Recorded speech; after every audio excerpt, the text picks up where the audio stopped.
All right, everybody, welcome back for another deep dive. Yeah. Today, we're going to be looking at something I think is so fascinating. Oh, yeah. Polynesian voyaging. It's incredible. It's more than just sailing, right? Oh, way more. We're going to be looking at this article, which is all about the revival Right. of traditional navigation techniques. And Yeah. this is a story about cultural resilience Yeah. and reconnecting with nature in a way Yes. I think a lot of us have just totally lost touch with. Absolutely. I think what's so captivating about this is the way it kind of intertwines that cultural resilience Yeah. with this almost mystical connection to nature.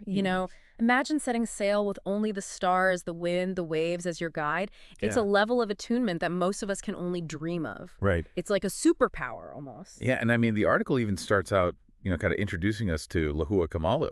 Yes. And she's a captain and navigator who's part of the Polynesian Voyaging Society. And she describes it as like a totally different reality when you're out there. Wow. On a traditional voyaging canoe, Yeah. there's no screens, there are no deadlines, there's just you. Yeah. And this vastness of the Pacific. You're stripped bare. You're relying entirely on your senses and the knowledge that's been passed down through generations. Yeah. It's a stark contrast to our modern reliance on GPS, isn't it? Yeah, for sure. And I think that, that really kind of hits home in this article. Yeah. Like how much we rely on that stuff. Oh, absolutely. And then when you think about these people who are navigating, Yeah. using the stars and the waves and the wind, Incredible. it blows my mind. Makes you realize how much we miss when we're constantly plugged in, right? Right. We're just, bombarded with information all the time. Yeah. And so, the article talks about how the ancient Polynesians Yes. were just masters of wayfinding. Yeah. I mean, that was how they settled all these islands across the Pacific. But then, colonization happened and this incredible skill was almost lost. Yeah, it's a common narrative, sadly. Yeah. The dominant culture often dismisses indigenous knowledge. Hmm. Like there was this idea that Polynesians just drifted on currents. They didn't actually know what they were doing. Right. But the revival of voyaging really proved them wrong. Yeah. I mean, they actually built a traditional canoe called the Hōkūle.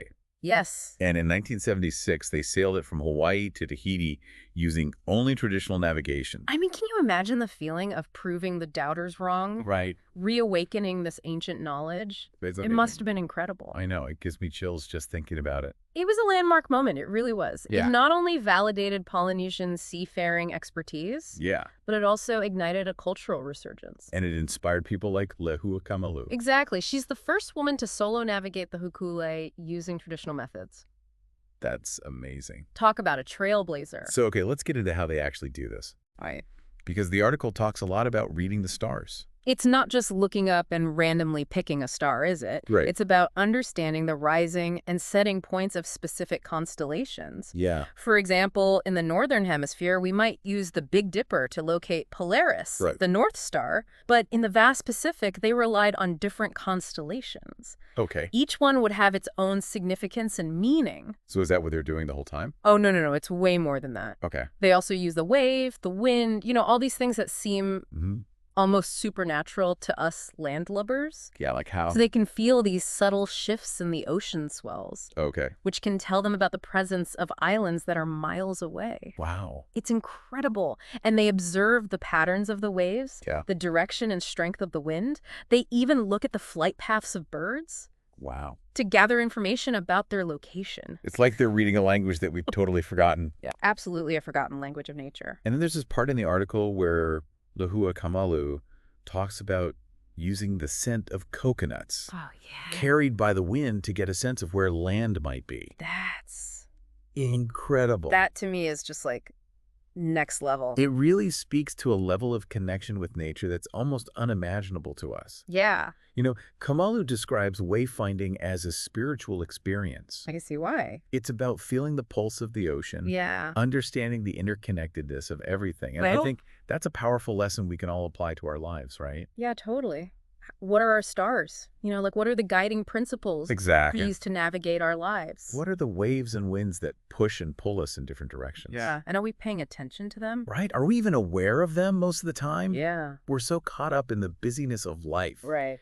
that we lose sight of those subtle signs, Yeah. those whispers of intuition. Totally. And another thing the article mentions that I think is so important Yeah. is this idea of responsibility Yes. that runs through the whole Polynesian voyaging tradition. They see themselves as caretakers of the ocean, leaving every place better than they found it. Which is such a powerful reminder for all of us. It is. That, we have a responsibility to kind of navigate our lives in a way that benefits not just us, but, future generations. It's a beautiful philosophy. Yeah. So I guess, as we kind of wrap up this deep dive into Polynesian voyaging, it seems like it's more than just a skill, right? It's a way of life. It's a way of life. It's about cultural revival. Absolutely. It's about respect for the environment.